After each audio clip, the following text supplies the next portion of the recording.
इससे पहले राम लक्ष्मण परशुराम संवाद में आप लोगों ने शिव धनुष टूटने के प्रसंग में परशुराम जी के रौद्र रूप को देखा।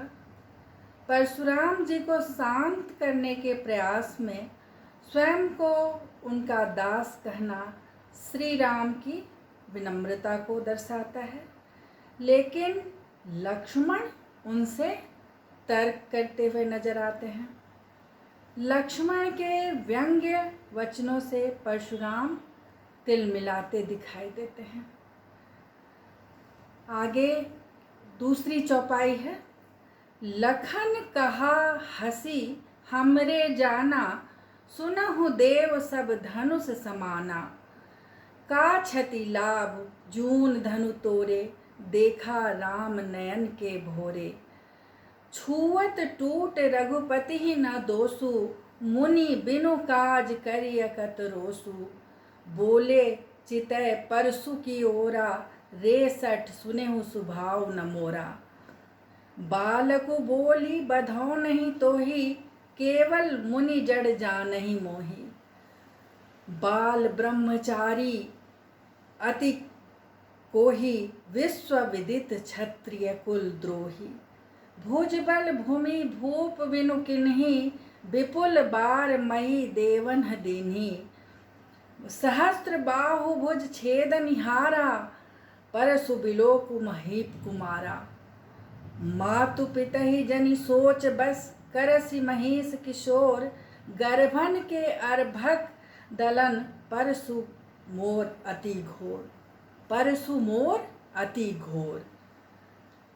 यहाँ पर लक्ष्मण जी ने हंसकर क्या कहा कि हे देव सुनिए, हमारी जानकारी में तो सभी धनुष एक जैसे ही हैं। इस पुराने धनुष के तोड़ने में क्या हानि लाभ। श्री रामचंद्र जी ने तो इसे नए के धोखे में देखा था, फिर या तो छूते ही टूट गया। इसमें रघुनाथ जी का कोई दोष नहीं है, इसमें श्री राम का कोई भी दोष नहीं है। मुनि आप बिना कारण ही किस लिए क्रोध करते हैं। परशुराम जी अपने फरसा कुल्हाड़ी की तरह का एक शस्त्र होता है, जो कि परशुराम जी का प्रमुख शस्त्र था। अपने परशु की ओर देखकर बोले, अरे दुष्ट, तुमने मेरे स्वभाव के बारे में नहीं सुना। मैं तुम्हें बालक जानकर नहीं मार रहा हूँ। अरे मूर्ख, क्या तुम मुझे निरा मुनि ही समझ रहे हो। मैं बाल ब्रह्मचारी हूँ और अत्यंत क्रोधी स्वभाव का हूँ। क्षत्रिय कुल का तो मैं शत्रु हूँ, ये विश्व भर में विख्यात है। परशुराम जी ने 21 बार इस धरती को क्षत्रिय विहीन कर दिया था। अपनी भुजाओं के बल से मैंने पृथ्वी को राजाओं से रहित कर दिया और बहुत बार उसे ब्राह्मणों को दे डाला। महिदेव ब्राह्मण को कहते हैं। उन्होंने कहा कि मैंने कितने बार पृथ्वी को राजाओं से रहित करके उसे ब्राह्मणों को दे डाला। हे राजकुमार, सहस्त्रबाहु की भुजाओं को काटने वाले मेरे इस फरसे को देख। अरे राजकुमार, तुम अपने माता पिता को शोक के वश में मत करो। मेरा फरसा बड़ा ही भयानक है, यह गर्भ में पल रहे शिशुओं का भी नाश करने वाला है। इसमें लक्ष्मण द्वारा धनुष टूटने को लेकर दिए गए तर्क प्रभावी लगते हैं। तर्कों से लक्ष्मण की निर्भीकता, वाक चातुर्य एवं व्यंग्य पटुता का परिचय मिलता है, तो परशुराम के क्रोधपूर्ण वचनों से उनके बड़बोलेपन तथा क्रोधी रूप का परिचय मिलता है। तीसरी चौपाई जो हम लोग पढ़ेंगे उसमें भी यही देखने को मिलता है। विहसी लखनु बोले मृदुवानी, अहो मुनि सुमहाभट मानी। पुनि पुनि मोहि दिखाव कुठारु, चहत उड़ावन फूकि पहारु। यहाँ कुम्हड़ बतिया को नाही, जे तर्जनी देखी मर जाही। देखी कुठारु सरासन बाना, मैं कछु कहा सहित अभिमाना। भृगुसुत समुझी जनेऊ बिलोकी, जो कछु कहूँ कसहौं रिस रोकी। सूर महिसूर हरिजन अरु गाई, हमरे कुल इन पर न सुराई। बधे पाप अपकीर्ति हारे, मारतहु पापरिय तुम्हारे। कोटि कुलिस सम बचन तुम्हारा, व्यर्थ धरहु धनुबान कुठारा।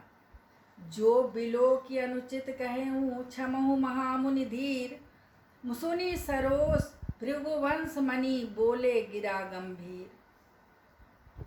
फिर परशुराम के कटु वचनों को और उनके बड़ बोलेपन को देखकर लक्ष्मण को हंसी आती है। मुस्कुराते हैं और हंसकर बोलते हैं, अहो मुनीश्वर, आप तो अपने आप को बड़ा भारी योद्धा मानते हैं, बहुत बड़े योद्धा समझते हैं।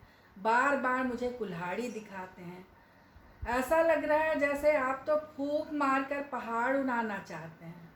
यहाँ कोई कुम्हड़े की बतिया, कोहड़े का छोटा फल, बहुत कमज़ोर निर्बल व्यक्ति काशी फल या कुम्हड़े का बहुत छोटा फल नहीं है, जो आपकी तर्जनी अंगूठे के पास वाली उंगली को कहते हैं, को देखते ही मर जाता है। कुठार और धनुष बाण देखकर ही मैंने कुछ अभिमान सहित कहा था।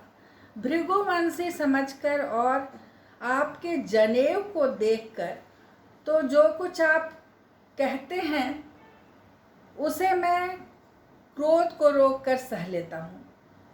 यानी आपको ब्राह्मण जानकर मैं अभी तक अपने क्रोध को रोक रहा हूँ।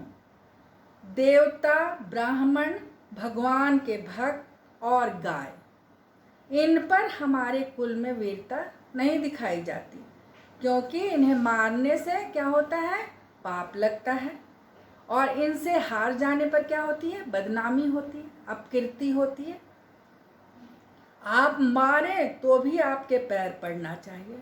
आपका तो एक एक वचन ही करोड़ों वज्रों के समान है। धनुष, बाण और कुठार तो आप व्यर्थ में बेकार में धारण करते हैं। धनुष, बाण और कुठार को देखकर मैंने कुछ अनुचित कहा हो तो उसे हे धीर महामुनि क्षमा कीजिए।